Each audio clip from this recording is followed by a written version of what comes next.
화장을 지우면서 썰을 풀어보도록 하겠습니다. 딱 1년 1개월 전에 제가 이별을 하고 이별 브이로그 후속편을 찍었거든요. 그때 집 내부에서만 얘기하면 좀 답답하니까 공원에 아침 일찍 갔어요. 근데 아침 일찍 갔는데 영하 10몇 도였고 진짜 엄청 춥고 이랬던 상태에서 땅바닥에 앉아가지고 벤치에 카메라를 두고 이렇게 영상을 찍고 있었거든요. 근데 그냥 지나가는 행인들이 봤을 때 누가 봐도 특이하잖아요. 근데 이제 그때 마침 어떤 할아버지께서 그 근처를 지나가고 계셨어요. 그거를 보고 저한테 이제 말을 거신 거죠. 왜 이게 촬영해요. 그래서 영상을 마저 찍고 있었는데 영상 보여드릴게요. 바닥이 안 차냐고 엉덩이 시럽잖아. 아 괜찮아요. 어디서 오셨어?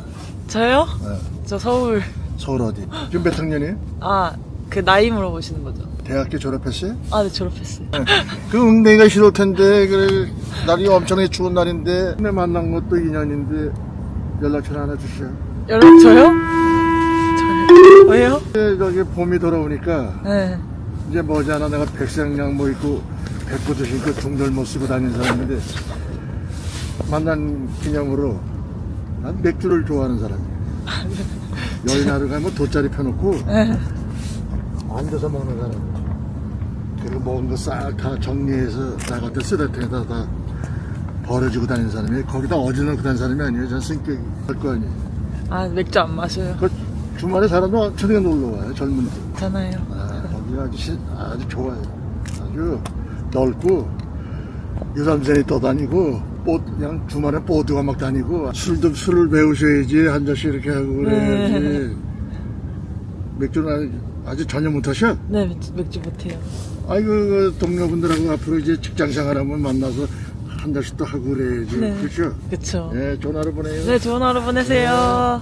명장면이 탄생을 하게 됩니다. 그래서 저도 너무 놀라기도 하고 살면서 뭔가 그런 적이 아예 처음이잖아요. 상상조차 안 되는 일이니까. 제가 평소에도 뭔가 길을 가거나 이럴 때 어르신들이 저한테 길 물어보거나 이러면 되게 좀 친절히 대답을 해드린단 말이에요. 그냥 편한 스몰톡이니까 뭐 전혀 그 전개를 아예 상상을 못했는데 이제 저한테 번호를 물어보신 거죠. 어쨌든 그게 영상에 담기고 나서 너무 웃긴 거예요. 보통 이런 일이 있고 나면은 친구들이랑 얘기하다가 근데 나 이런 일 있었다 이런 식으로만 얘기를 하고 끝날 일인데 영상에 담기니까 너무 웃겨가지고 그때 동생한테 전화를 했어요. 나 이런 일이 있었는데 이거 영상으로 담았다. 뭔가 동생이 이거 좀 터질 것 같다. 이런 식으로 말해가지고 그때 유튜브에 올리고 쇼츠로도 잘라서 올리게 됐었어요. 그때가 2월이었으니까 거의 유튜브를 시작한 지 2달밖에 안 됐을 때였거든요. 제가 올려도 이제 봐줄 사람이 없는 그런 영상이었던 거죠. 쇼츠에 올리고 나서 며칠 뒤에 갑자기 친구한테 DM을 받게 됩니다. 제가 어떤 내용의 DM을 받았냐면 제 영상이 네이트판에 올라갔다는 거예요. 내가 네이트판에 올라갔다고? 하고 진짜 너무 놀라고 이렇게 심장이 진짜 벌렁벌렁 거려가지고 그 네이트판 홈페이지 들어가서 보니까 제 영상이 토커들의 선택 1위에 올라가 있는 거예요. 그래서 내가 이게 무슨 일인가 하고 눌러서 봤어요. 제가 올렸던 클립의 내용을 다 스크린샷을 떠가지고 어떤 사람이 그걸 네이트판에 올렸더라고요. 게시물로. 이게 저작권 법상 가능한가?에 대한 의문도 있었고 너무 윤리적이지 않잖아요. 다른 사람의 초상권을 따가지고 이런 걸 올리는 게 가능한가? 라는 의문이 들었고 그 다음에 진짜 가관인 게 댓글을 내려봤는데 댓글에 저에 대한 욕이 진짜 가득 찬 거예요. 제가 당황한 순간에 이렇게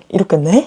이런 식으로 웃고 있어요. 그랬는데 너가 저런 식으로 웃으니까 이상한 애들이 다른 사람들한테도 다가올 수 있는 거다 이런 식으로 댓글이 엄청 달린 거예요. 진짜 너무 당황스러웠어요. 유튜브를 시작한 지 그때가 기간이 2달 차였다고 했잖아요. 그 정도의 관심을 애초에 받아본 적이 없고 그 다음에 네이트판에서만 끝나면 상관이 없는데 어떤 사람의 트위터에도 올라가 있고 거의 조회수가 70만? 80만 이렇게 터져 있고 댓글에 욕이 진짜 한 바가지인 거예요. 트위터에는 제가 저작권법이랑 초상권에 따라서 내려달라 이렇게 요청을 해가지고 그분은 아예 그 게시물을 내렸고 이제 그분의 영상이 터지니까 차례대로 다른 데에서도 다 퍼간 거예요. 그랬는데 그걸로 기사가 나기 시작합니다. 그래서 제가 너무 놀랐는데 밑에는 지금 물이고요. 기자들이 그걸 또 다 퍼간 거예요. 그래가지고 몇십 개가 기사가 났어요. 아니 출처 이런 것도 아예 안 써놓고 그냥 커뮤니티 갈무리 이런 식으로 돼 있는 거예요. 그리고 어쨌든 네이트판으로 시작돼서 커뮤니티에도 쫙 퍼지고 그리고 이제 저에 대한 얼평도 엄청 달렸었는데 사실 그런 거에는 그닥 신경을 쓰진 않고 그리고 한 명이 그 기사를 쓴다고 해서 다른 사람도 새로운 기사를 쓰는 게 아니라 그 첫 번째 기사를 토대로 짜자작 똑같은 내용으로 복제가 되는 것 같더라고요. 그래서 이런 식으로 정식으로 기사를 써도 되는 건가에 대한 1차 충격이 있었고 어쨌든 기사를 내려달라고 메일을 쫙 보냅니다. 그랬는데 이제 받았던 첫 번째 메일은 알겠다, 내려주겠다 이런 연락도 있었고 다른 거는 아예 제 연락을 그냥 씹더라고요. 커뮤니티에도 다 메일을 보냈는데 커뮤니티에서는 웬만한 데도 다 내려줬고 기자들은 몇 명이 아예 대응을 하지 않았다. 그래서 그거에 엄청난 충격을 먹었던 것 같아요. 아무튼 그렇게 일단락이 돼서 결론적으로는 네이트판이 1위도 했고 기사는 거의 다 못 내렸고요. 아마도 지금 검색하면 아직도 나올 수도 있을 것 같아요. 그때는 진짜 구독자가 거의 한 300명밖에 안 되는 너무너무 학고여가지고 지금도 학고지만 무명의 삶 너무 서럽다 이런 생각도 들었고 그래서 그냥 이럴 거면 내가 내 인스타에 올리자 해가지고 제 인스타에 올렸더니 조회수가 300만을 찍었고요. 한국에서는 저작권법에 대한 기준이 지금 어떻게 돼 있는 거면 이거를 마음대로 복사를 다 해가는 게 말이 되나? 여러 가지 생각이 들었던 것 같아요. 그리고 커뮤니티 문화도 조금 당황스러웠던 게 어쨌든 캡처를 보면은 그 맥락을 알 수 없잖아요. 그래서 표정을 가지고 진짜 다 물어뜯는 게 너무 당황스럽기도 했다. 제가 모르는 사이에 올라간 거는 정말 처음이었기 때문에 당황스러웠던 기억이 있습니다. 아무튼 하루빨리 이런 문화가 개선됐으면 좋겠습니다. 안녕.